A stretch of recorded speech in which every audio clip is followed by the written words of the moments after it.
Ya pemirsa, ada dua metode penentuan masuknya bulan baru dalam penanggalan Hijriah. Metode ru'yah dengan pemantauan hilal dan juga metode hisab. Dan dengan metode hisab atau penghitungan, Ormas Islam Muhammadiyah telah mengumumkan 1 Ramadan 1441 Hijriah bertepatan dengan 24 April 2020 kalender Masehi atau esok.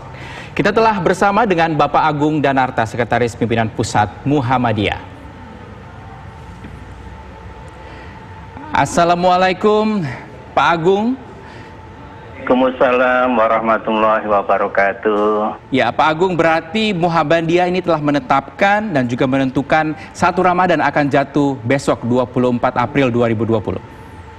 Betul Mas, Majelis Tarjih Pimpinan Pusat Muhammadiyah dalam sidangnya memang telah menetapkan berdasarkan kriteria-kriteria masuknya bulan baru. Antara lain yang pertama adalah telah terjadinya istimak qoblal ghurub, dan itu terjadi pada hari ini, Kamis 23 April jam 9:29. Kemudian kriteria yang kedua, ketika matahari tenggelam, itu hilalnya sudah wujud. Dan kriteria yang ketiga, ketika matahari tenggelam, itu hilal sudah ada di atas ufuk.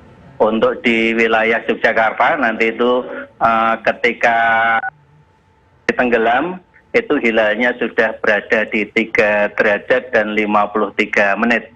Sehingga karenanya Majelis Tarjih Pimpinan Pusat Muhammadiyah menetapkan bahwa 1 Ramadan itu akan jatuh pada hari Jumat tanggal 24 April, yang itu artinya besok pagi. Ya. Pak Agung, kita akan juga berbincang ini dengan Sekjen PBNU. Sudah ada Bapak Helmi Faisal yang juga telah bergabung bersama kita. Pak Helmi, selamat siang. Iya, ini bagaimana, apakah untuk Ramadan tahun ini bisa dilaksanakan secara serentak begitu? Ya, jadi begini, PBNU melalui Lembaga Falakiyah berpedoman kepada ketentuan dalam kaidah fikihnya dalam penentuan awal Ramadan, sebagaimana sabda Nabi besar Muhammad SAW, sumu liruyatihi waqtiru liruyatihi. Berpuasalah dengan melihat bulan dan mengakhirinya pun dengan melihat bulan.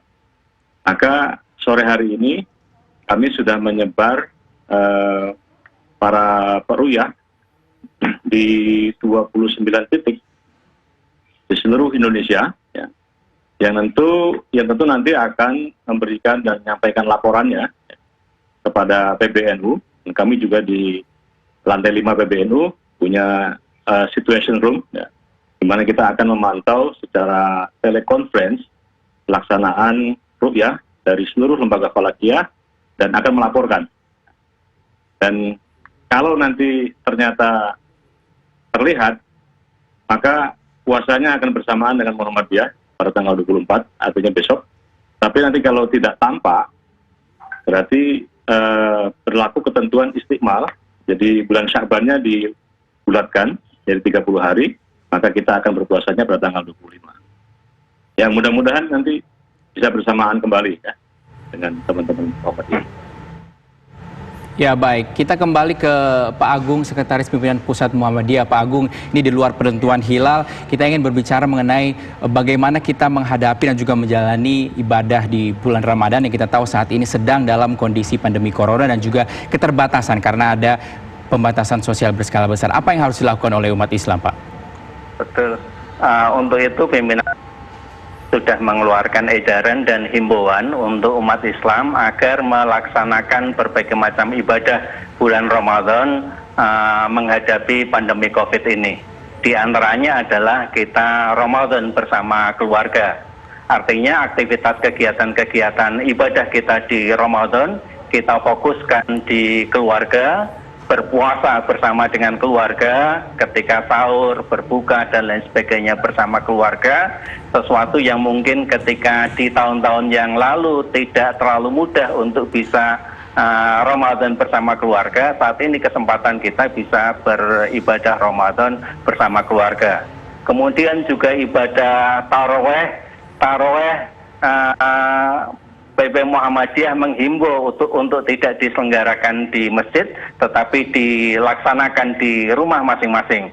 Sehingga karenanya kesempatan yang baik untuk bisa melaksanakan sholat taraweh bersama keluarga. Ini mungkin juga kesempatan bagi kepala keluarga untuk menjadi imam sholat taraweh. Karena kalau di masjid hampir tidak punya kesempatan menjadi imam, nah ini kesempatan untuk berlatih menjadi imam dalam sholat taraweh. Begitu juga kegiatan-kegiatan Ramadan yang lainnya seperti tadarus Quran, bagaimana bareng-bareng dengan anggota keluarga, kemudian belajar membaca Quran, termasuk juga belajar untuk menghafalkan Quran, belajar atau membaca tafsir Quran dan lain sebagainya, sangat baik untuk dilaksanakan ketika kita menghadapi musibah pandemi, di mana kita konsentrasi berada di rumah karena memang tidak boleh keluar rumah. Di samping itu juga kegiatan-kegiatan seperti buka bersama, barangkali sedekah harus tetap kita lakukan. Kalau selama ini dalam bulan Ramadan kaum muslimin banyak yang mengeluarkan makanan untuk buka bersama. Nah, saat ini barangkali buka bersamanya dengan dikirimkan ke tetangga-tetangga, ke keluarga-keluarga, tidak perlu menyelenggarakan buka. Dan kita menganjurkan bahwasanya justru di bulan Ramadan kita harus memperbanyak sedekah, ya. Iya, baik Pak Agung. Tadi kan Pak Agung juga menyampaikan agar masyarakat ini berfokus melakukan ibadah Ramadan di rumah saja. Nah, ini yang juga ditunggu-tunggu oleh umat muslim sendiri ini adalah Idul Fitri begitu. Bagaimana dengan sholat Id yang mungkin biasanya masyarakat ini harus berkumpul di dalam suatu lapangan begitu? Apa yang harus dilakukan selama pandemi corona ini, Pak? Ketika Idul Fitri kita memperkirakan keadaannya masih tetap seperti saat ini, yaitu pandemi corona belum berakhir. Sehingga karena keadaannya seperti itu, sholat Id itu kan merupakan ibadah yang sunnah. Sehingga karenanya kaum muslimin tidak perlu datang ke tanah lapang atau ke masjid untuk melaksanakan sholat Id secara berjamaah, tetapi cukuplah dengan di rumah masing-masing. Ya, baik. Kita ke Pak Helmi. Pak Helmi, seperti apa ibadah di tengah pandemi ini, dan juga tadi kita tahu sholat Idul Fitri ini menjadi pertanda bahwa kita sudah berada atau tiba di hari kemenangan. Namun dalam kondisi pandemi seperti ini, apakah bisa diganti dengan ibadah atau seperti apa, Pak Helmi? Ya, jadi ada hikmah besar yang tersembunyi di balik peristiwa pandemi ataupun wabah pandemi corona ini.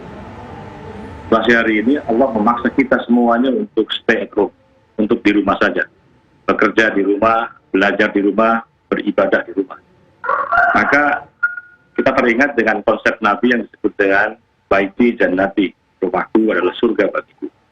Nah, saya kira hikmah yang bisa kita ambil pelajaran, karena kita ini sebagai insan yang beragama senantiasa diajarkan untuk selalu berhusnudzon kepada Allah atas seluruh peristiwa yang terjadi, baik yang enak maupun yang tidak enak. Kita senantiasa harus husnudzon.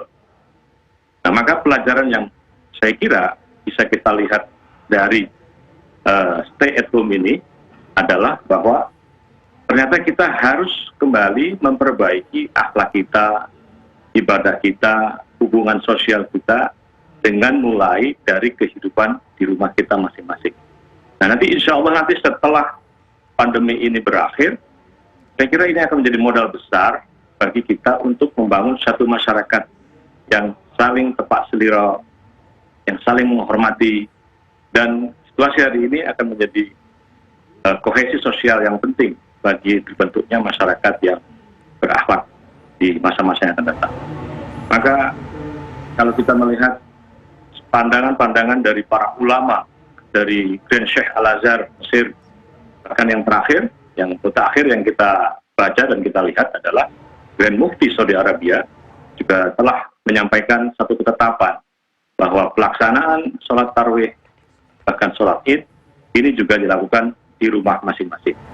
Tentu ini dengan pertimbangan-pertimbangan dasar-dasar hukum agama. Kita memiliki kaidah yang disebut dengan Darul Mafasid Muqaddam ala Jalbil Masoleh. Menolak kebinasaan, kemungkaran itu lebih diutamakan ataupun didahulukan dibanding mengambil manfaat. Bahkan dalam maqasidus syariah disebutkan bahwa hifdzun nafs atau menjaga diri, menjaga jiwa adalah salah satu pilar yang penting di dalam kehidupan keberagaman.